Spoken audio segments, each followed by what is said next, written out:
I think that's it. I think it depends on the source. Look, any industry, we like money coming in, and we like more investment and not less. I mean, I think sports are a pretty robust sector. I think it depends what. I mean, there's a sports washing component to this. Do we like money when it comes from the Gulf region? Well, that comes with some strings attached. Do we like money when it comes through sports gambling? And that's been a huge infusion of cash for teams and leagues and media. Not so much for athletes. We can talk about that. That's been a big topic among the players in the Players Lounge, is the sports gambling.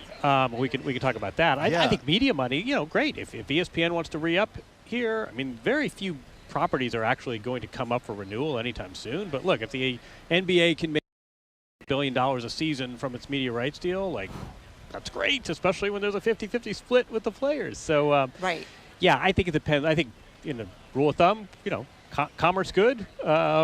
But I think it depends on the source. Tell us about the conversations that that's being talked in terms of gambling, because they don't necessarily get a piece of it, do they? No. I mean, in this sport, it's really problematic. In team sports, look, it's a 50-50 revenue split, right? So if the NFL does $1 billion with DraftKings, that's half of that, in theory, goes to the players. Tennis does not have revenue sharing like that.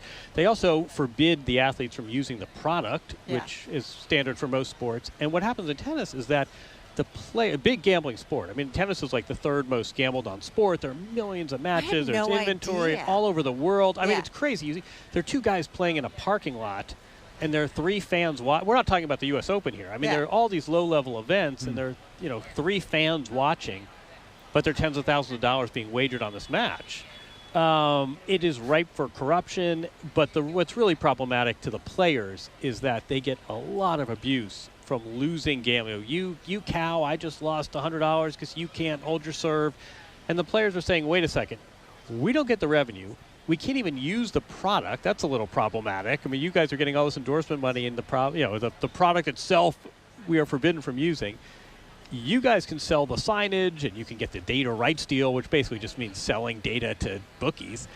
And not only do we not get any revenue, we open up our phone, and we have a stream of messages that are just the most vile thing you've ever heard from aggrieved gamblers. Right. This seems very problematic. It's really problematic. You've tweeted on this. Yeah, I mean, it's really, tennis needs a lot more player representation.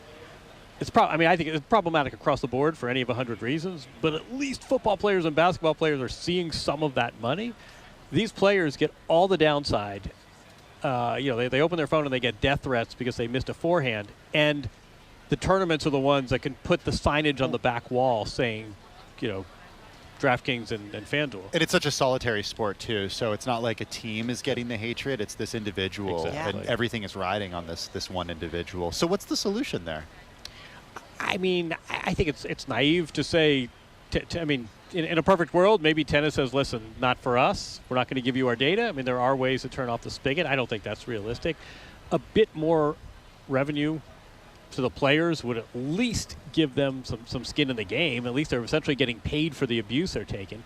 I also think you have to monitor this. I mean, what I can't wrap my brain around with, you guys can help me with this. I can't order an Uber and say my name is, Moscow Mule 1117. Yeah. I can't. I mean, the anonymity, I think, would end a lot of this.